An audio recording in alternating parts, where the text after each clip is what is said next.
Yes, yes, Kenya. Tamu sana, tamu sana, tamu sana, yes.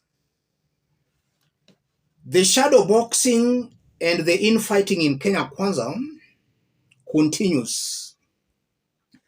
A few days ago, immediately after the impeachment of Meru Governor Kawira Mwangaza, Moses Kuria dropped a bombshell insinuating that a senior person on the mountain, who is angling to be the Mount Kenya political kingpin, was behind the impeachment.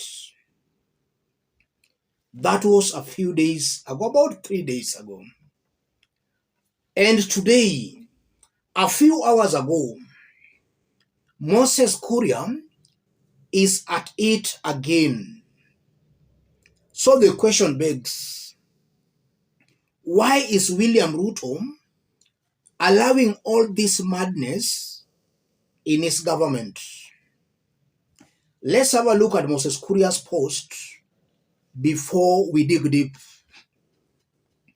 CS Moses Kuria, a big man like you cannot purport to fight me through sponsoring a hashtag.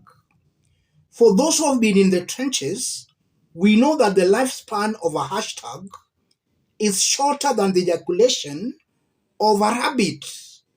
Try better methods, Nani. That's Moses Kuria a few hours ago. And for those who have been keenly following events of today, there is a hashtag that has been really trending. Hashtag Moses Kuria exposed. That hashtag has seriously been trending for the better part of today. And Moses Kuria, or rather it's believed that somebody in the government, who Moses Kuria is describing as a big man, is the person responsible for that hashtag. And if you go through the hashtags, a majority of them, if not 90%, are attacking Moses Kuria and exposing all the ills Moses Kuria has actually sanctioned in Kenya Kwanza government. Some are talking of Moses Kuria's insult against NTV. Some are talking of the 10 billion edible oil scam, that edible oil that was imported into the country, and the government ended up losing 10 billion Kenya shillings. Literally, those hashtags are talking about the ills Moses Kuria has been perpetuating in the government. I want us to dig deep into this for Kenyans to understand the games being played behind the scenes. If you are watching us but you have not yet subscribed, subscribe, give this video a like. Let's proceed. Yes. So, what's happening here, ladies and gentlemen? Without mincing my words, the big man Moses Kuria is talking about is Rigathi Gachagua. So this is a war between Rigathi Gachagua and Moses Kuria. And the said hashtags most definitely was sponsored by Rigathi Gachagua to discredit Moses Kuria. Because from where I sit, I think Moses Kuria is well briefed on what is happening. So this is a Moses Kuria regarding this war. And we can still remember Rigathi, through the first salvo some weeks back, when he called some leaders in government to order, one such leader was believed to be Moses Kuria. I think after that, Moses Kuria also has been throwing some jabs, some salvos.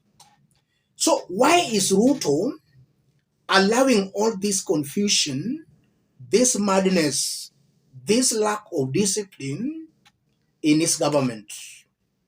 That's the big question, ladies and gentlemen. The first reason, the infightings are just amongst Mount Kenya leaders. If it's not Rigathi versus Moses Kuria, it's Rigathi versus Kimani Ichung'wah Dinyoro or Professor Kithure Kindiki or any senior leader on the mountain. The fightings revolves around the mountain. And I believe that's strategic in that a united Mount Kenya bloc is very detrimental to Ruto's political ambition. If the mountain is divided, is fighting, William Ruto is safe politically. And if you look at this new quest by Rigathi Gachagua to bring the mountain together, very key allies of William Ruto were missing, or rather have been missing, in some of the meetings so far called by Rigathi Gachagua. Leaders such as Alice Wahome, Moses Kuria and Dinyoro, Kimani Ichung'wah, those are leaders seen as very close Ruto's ally.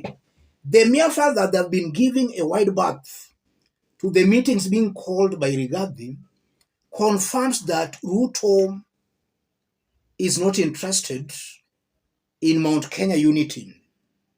He does not want the Mount Kenya bloc to coalesce around one leader.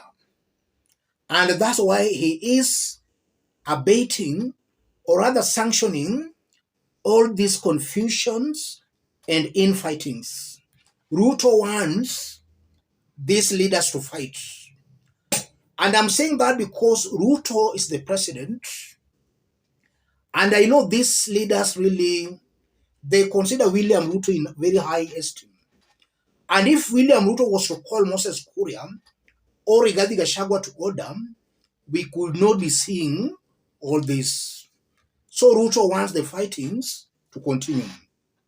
Secondly, this confirms the confusion in this Kenya Kwanza government. Total confusion. Divide and rule. Yes, William Ruto is out for divide and rule. Total confusion.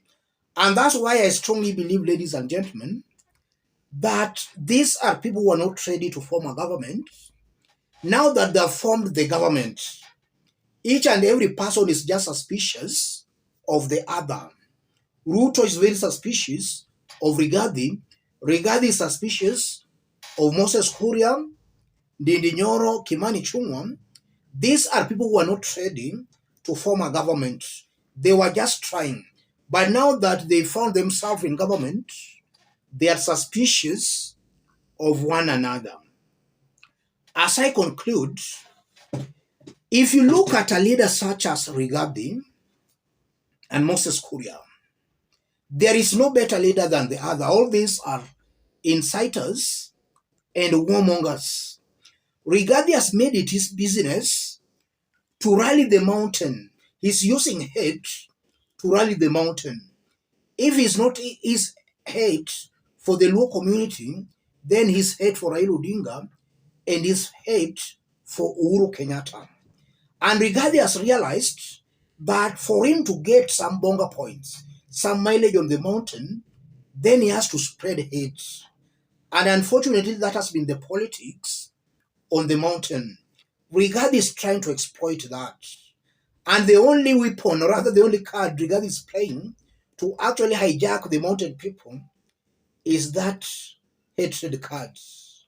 And now with the kind of hashtags we have been seeing today, this goes on to confirm that you might be used today, but your extremes will also be used against you.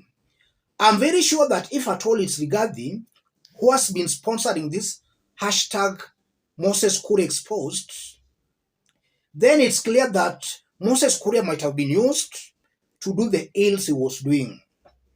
Now that he was used, the ills are also being used against him. And also even with Rigathi Gachagua, he has been talking about the shareholding government. I'm very sure it was being used to actually further that agenda. Upon being used, you saw the tides were turned against him, and now he was being attacked for having used that narrative, shareholding government. So the mountain leaders should wake up. They must know that William Ruto is using them and finishing them politically. And at the right time, their extreme acts will be used against them. Now Moses Kuria's ills are being used against him. We saw the shareholding narrative being used against Rigathi Gachagua. Let me stop it there, ladies and gentlemen. If you are watching us but you have not yet subscribed, subscribe, give this video a like. And to our fans and subscribers here, those who may want to support us, contact me through that number below. Let's meet in our next analysis. Thank you.